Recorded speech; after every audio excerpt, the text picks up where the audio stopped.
Hello, good morning, and welcome along to today's morning stream. I'm Matt Addison, Ben Bocsak is alongside me. We're going to have a little bit of a chat about the Manchester United game on Sunday. We've just heard from Jurgen Klopp in his press conference, some injury updates from him, fairly similar, or exactly the same, in fact, that it was against Wolves. So I'm sure it'll be a fairly similar Liverpool squad that takes on Manchester United. But Ben, it's always a big game. It always feels like there's one of Liverpool or United struggling at any one time. It never feels like they're both going for the title or both at their peak ever at the same time. Obviously, Liverpool kind of having definitely having a worse season, kind of the underdogs almost coming into this match, but it is at Anfield. So what are you expecting in the game? Are you hopeful that Liverpool can put in a good performance and get the 3 points?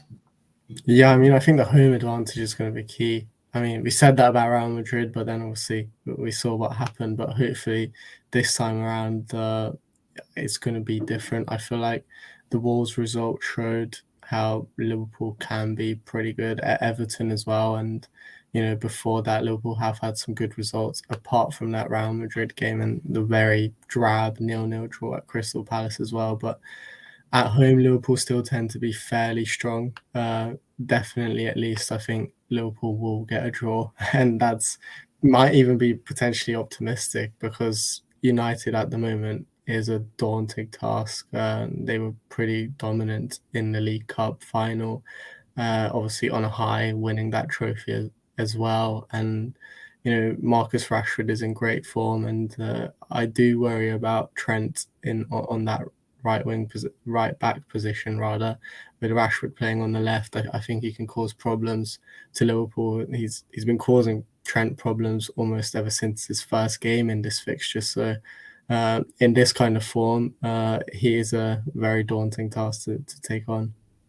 Yeah, Jurgen Klopp was asked a couple of different questions on Rashford in his press conference. I thought it was nice, actually. It was interesting that he mentioned the fact that he's obviously struggled a little bit last season, but then he's come back, and Jurgen Klopp said he was delighted for him that that's the case. Obviously, won't be delighted if he destroys Liverpool on Sunday, but it is going to be the key battle, I think, isn't it? If Rashford is on form, Manchester United have tended to be on form this season, but I suppose Ibrahim Konate next to Trent, that will help. Van Dijk looked a little bit better.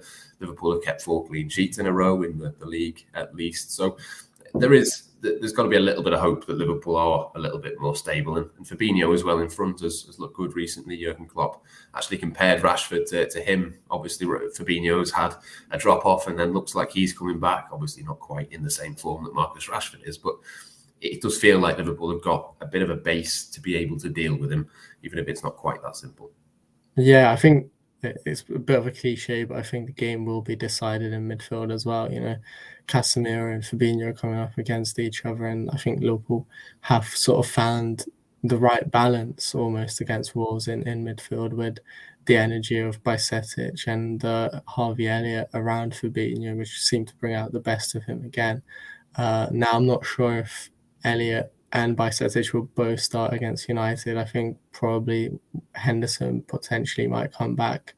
But if he can still continue to maintain the same energy, I think that could be crucial to allow Fabinho to sort of just sweep up like he normally does and not having to cover as much ground as he did at the start of the season. I think that's going to be a key battle. And then obviously this is Darwin Núñez's first game against Manchester United as well. It's going to be interesting to see what kind of chaos he creates, and Diogo Jota being back as well is going to be a huge bonus for Liverpool as well, because he was in good form and looked really sharp and really just in good form against Wolves. And I think really, loads of people tend to mention the fact that he hasn't scored in 11 months, but he's got 6 assists in 13 games now.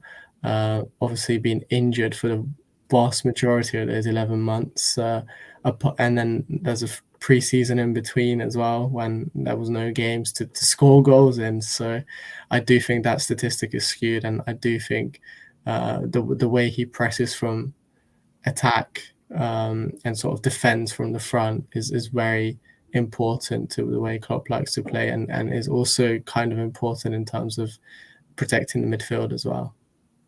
I think it'll be interesting to see which players he picks up top. I'm pretty sure Mohamed Salah will play. I'm pretty sure Darwin Núñez will be off the left. But then through the middle, Cody Gakpo didn't play on Wednesday. Diogo Jota's played, a couple of games after his injury. I wonder whether he might drop out, and it might be Gakpo that does that. We saw, plenty of times in the past. I think Firmino started the game at Old Trafford and played very deep and tried to link things. We've seen Cody Gakpo do that a little bit. I wonder whether it might be Gakpo that plays that kind of false nine to try and bring Liverpool up the pitch and stop Manchester United's counter-attacks. We had the comment on screen a second ago about stopping the balls into Rashford. I think a big part of that really will be Liverpool just being in control and trying to dominate a little bit, which I think Cody Gakpo maybe has that over Diogo Jota. But which way would you go with the number 9? It's a tough choice. I mean, I mentioned Jota's defensive ability. Gakpo's numbers are not quite there yet, but Klopp did highlight in his press conferences before that he loves his defending, and he praised his defending. And he said that's strange for it might sound strange for an attacker, but at Liverpool you do kind of need that. And I do like the way Gakpo links the play as well. But I think just because of experience, I'm leaning more towards Jota in this one. I mean, you did say he has come back from an injury, but I think this is now going to be his 5th or 6th game back. So he's definitely built up that fitness, and I think he is ready to start. And then, obviously, if things are not working out for Liverpool, then Klopp does have the option to bring on Gakpo as well. And I think Gakpo can make an impact off the bench too. In terms of the number of changes then from Wolves, I think we've both probably in agreement that Harvey Elliott might drop out for Jordan Henderson in the middle. I think it's fair to say Kostas Tsimikas won't be expecting to play. It'll be Andy Robertson. Maybe a change in the forward line. It's not going to be wholesale though, is it? How many changes do you think from that Wolves game will there be? Yeah, I think that's about right about what you said. Probably 2 or 3, depending. Definitely Tsimikas. I can't see him starting, even though he's pretty good against Wolves. It would be harsh to drop him, but Robertson is the more experienced option, and I think he's been good as well. Although every now and again, can't really fault him, but Liverpool's defense has struggled with him in the side, but I don't think it's been necessarily his fault. And then in midfield, as well as Harvey Elliott did do against Wolves again, I think Jordan Henderson's experience will win the race for him in the selection. And it's just about seeing where Jota's fitness is up top. If he's fit enough to start, then I think he will start. If not, then I think Gakpo or potentially even Firmino might come in and play.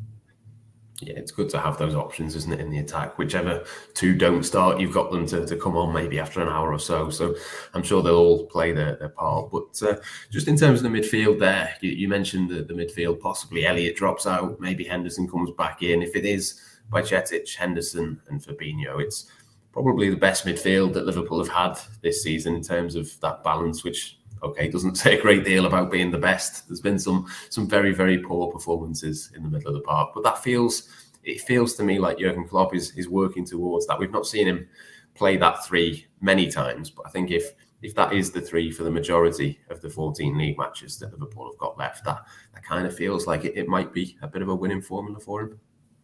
Yeah, I like that midfield, and I think it was always going to take time for him to sort of figure out his best midfield after trying out so many formulas. And I know people hate it, but it is a transitional season for Liverpool. He does need to, he has had to figure out things and play differently, because as Klopp mentioned, after the Champions League final and in pre-season, Liverpool had become a little predictable, and I think that there needed to be something changed in the system. Obviously, some things have worked, some things haven't quite worked, but I think now is the time when we should see some results, and I think we are seeing some results in terms of the results, aside from the Real Madrid game, which again I think was a bit of a fluke, to be honest. Like, if you look at the XG and the amount of mistakes Liverpool made in that game, I think the sort of significant difference in terms of